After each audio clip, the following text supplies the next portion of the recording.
మొట్టమొదటి factory outlet మన Mukunda jewellers లో లైట్ వెయిట్ ఆభరణాల కలెక్షన్స్ ఎన్నెన్నో విఏ కేవలం 2-12% మాత్రమే. మరో నూతన బ్రాంచ్ ప్రారంభం మన జూబ్లీ హిల్స్ లో.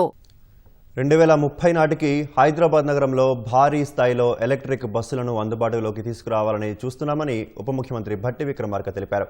తెలంగాణ రైజింగ్ 2047 గ్లోబల్ సమ్మిట్లో తెలంగాణ భవిష్యత్ ఇంధనం గ్రీన్ ఎనర్జీ దిశలో ముందడుగు అంశం ప్యానెల్ డిస్కషన్లో భాగంగా ఆయన ప్రసంగించారు. మరోవైపు ఏరోస్పేస్ డిఫెన్స్ రంగాల్లో తెలంగాణలో వృద్ధిపై గ్లోబల్ రైజింగ్ విస్తృతంగా చర్చించింది. ఆకాశ్, బ్రహ్మోస్, అగ్ని ఉత్పత్తుల్లో ఇప్పటికే తెలంగాణ నుంచి 1,00,000 కోట్ల విలువైన ఆయుధాలు రక్షణ రంగానికి చేరాయని ప్యానెల్ అభిప్రాయపడింది. 2047 నాటికి $3 ట్రిలియన్ ఆర్థిక వ్యవస్థగా ఎదగడమే తమ లక్ష్యమని ఉప ముఖ్యమంత్రి భట్టి విక్రమార్క అన్నారు. 2030 నాటికి హైదరాబాద్ నగరంలో భారీ స్థాయిలో ఈ బస్లను అందుబాటులోకి తీసుకురావాలని చూస్తున్నామని ఆయన అన్నారు. తెలంగాణ రైజింగ్ 2047 గ్లోబల్ సమ్మిట్లో తెలంగాణ భవిష్యత్ ఇంధనం గ్రీన్ ఎనర్జీ దిశలో ముందడుగు అంశం ప్యానెల్ డిస్కషన్లో భాగంగా భట్టి విక్రమార్క ప్రసంగించారు. ప్రస్తుతం రాష్ట్రంలో దాదాపు 11.4 గిగావాట్లుగా ఉన్న పునరుత్పాదక ఇంధన సామర్థ్యాన్ని భవిష్యత్లో సుమారు 20 గిగావాట్ల సామర్థ్యానికి తగ్గట్లుగా రోడ్ మ్యాప్ను సిద్ధం చేసుకున్నామన్నారు. 2047 నాటికి అవసరమయ్యే విద్యుత్ను పక్కా ప్రణాళికతో ఉత్పత్తి చేసే విధంగా ముందుకెడుతున్నామని వివరించారు. దేశంలో తెలంగాణ 7% బొగ్గును ఉత్పత్తి చేస్తుందని, అందుకు తగ్గ వనరులు రాష్ట్రంలో ఉన్నాయన్నారు.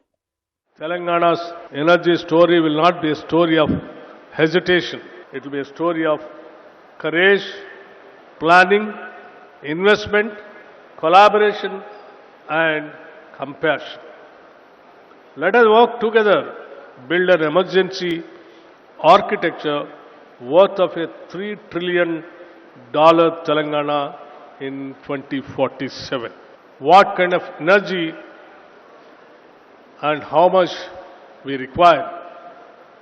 Keeping all those things in our mind with a calculation, a proper calculation, the growth rate we have planned in such a way that we will make sure that the production and the supply of power with the green energy to reach to the economy of $3 trillion by 2047. Aerospace defence రంగాల్లో తెలంగాణలో వృద్ధిపై global rising సమ్మిట్లో విస్తృతంగా చర్చించారు. ఆకాశ్, బ్రహ్మోస్, అగ్ని ఉత్పత్తుల్లో ఇప్పటికే తెలంగాణ నుంచి 1,00,000 కోట్ల విలువైన ఆయుధాలు రక్షణ రంగానికి చేరాయని ప్యానెల్ అభిప్రాయపడింది. డిఆర్డీఓ మాజీ చైర్మన్ సతీష్ రెడ్డి మోడరేటర్ గా జరిగిన చర్చాగోష్ఠిలో air chief marshal A Vivek, BDL CMD Madhavarao, aerospace రంగానికి చెందిన పావులూరి సుబ్బారావు, నాగభరత్ పాల్గొన్నారు. మంత్రి ఉత్తమ్ కుమార్ రెడ్డి ప్రభుత్వ ప్రతినిధిగా చర్చలో భాగస్వాములయ్యారు. ఏరోస్పేస్ డిఫెన్స్ రంగాల్లో తెలంగాణ వృద్ధికి కేంద్ర, రాష్ట్ర ప్రభుత్వాలు సహకారాన్ని వక్తలంతా అభినందించారు. అయితే విద్యా వ్యవస్థలో వచ్చిన మార్పులు, అభిరుచుల మూలంగా ఈ రంగాల్లో నిపుణులైన శాస్త్రవేత్తలు, ఇంజనీర్ల కొరత అధికంగా ఉందని ఆందోళన వ్యక్తం చేశారు. రక్షణ శాఖకు అవసరమైన ఆకాశ్ క్షిపణుల్లో 80% తెలంగాణ నుంచే సరఫరా అయ్యాయని బీడీఎల్ సీఎండీ మాధవరావు వెల్లడించారు.